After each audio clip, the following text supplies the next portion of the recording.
पटना में ये पोस्टर लगे हैं जिसमें मंत्री अशोक चौधरी को रावण के रूप में दिखाया गया है। अशोक चौधरी को रावण बताने वाले ये पोस्टर लगाया है सवर्ण सेना नाम के संगठन ने। मांग अशोक चौधरी को मंत्रिमंडल से बर्खास्त करने की है। वैसे 2-3 दिनों से बिहार के अलग अलग शहरों में भूमिहारों के अलग अलग संगठन से जुड़े लोग अशोक चौधरी के खिलाफ मोर्चा खोले हुए हैं। कहीं पुतला दहन हो रहा है तो कहीं प्रदर्शन और नारेबाजी।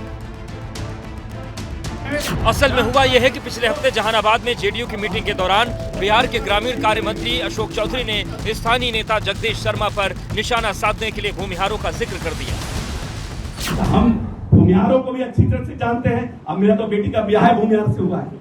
नीतीश कुमार ने क्या इस जहानाबाद में किया कि जहाँ भूमिहार का गांव होगा वहाँ सड़क नहीं बनेगा, लेकिन आप जब अति पिछड़ा को बनाते हैं तो भूमिहार लोग भाग जाते हैं कि हम वोट नहीं देंगे। कहा नहीं दीजिएगा भाई, काम तो आपके यहाँ भी हुआ है। जिन जगदीश शर्मा पर अशोक चौधरी ने उस दिन निशाना साधा, उन पर चुनाव में पार्टी उम्मीदवार के खिलाफ काम करने के आरोप हैं। मंत्री ने इसी को लेकर मीटिंग में उनको घेरा, लेकिन भूमिहारों ने मंत्री के इस बयान को अपने समाज पर हमला माना और उसी के बाद से नेताओं और अलग अलग संगठनों ने मोर्चा खोल दिया। हम लोग जातीय स्तर पर घृणा की राजनीति के खिलाफ है। राष्ट्रीय जनता दल अशोक चौधरी ने जो बयान दिया है, घृणास्पद बयान दिया है, उनके दामाद भी उसी समुदाय के हैं, तो किस रिश्ते के चलते ऐसा बयान दे रहे हैं? हम व्यक्तिगत तौर पे मैं इस बयान का मैं विरोधी हूँ। राजू बाबू नहीं होते तो महावीर चौधरी नहीं होते। ये एक जाति विशेष पर हमला है। ये बयान पहले देते तो समस्तीपुर में पता चल जाता। समस्तीपुर में भूमिहारों का वोट लिए गोड़ पकड़ कर ये कोई न कोई इनका चाल होगा, लेकिन चाल यहाँ नहीं चलेगा, इससे पूरा नहीं है। सिर्फ विरोधियों ही नहीं, जेडीयू और बीजेपी के भूमिहार नेताओं ने भी अशोक चौधरी के बयान पर सवाल उठाए। इन हमले के बाद अशोक चौधरी ने सफाई भी दी और कहा कि उनका भूमिहारों से सालों का संबंध है।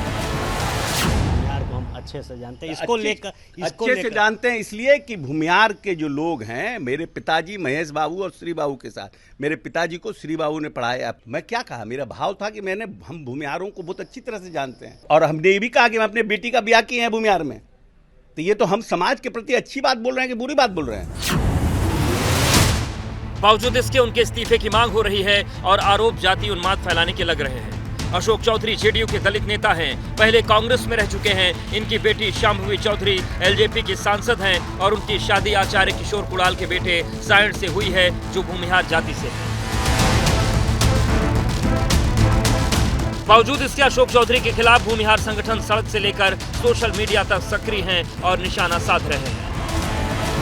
अशोक चौधरी अभी न सिर्फ बिहार सरकार में मंत्री हैं, बल्कि नीतीश कुमार की कोर टीम के सदस्य हैं और जदयू के रणनीतिकार हैं।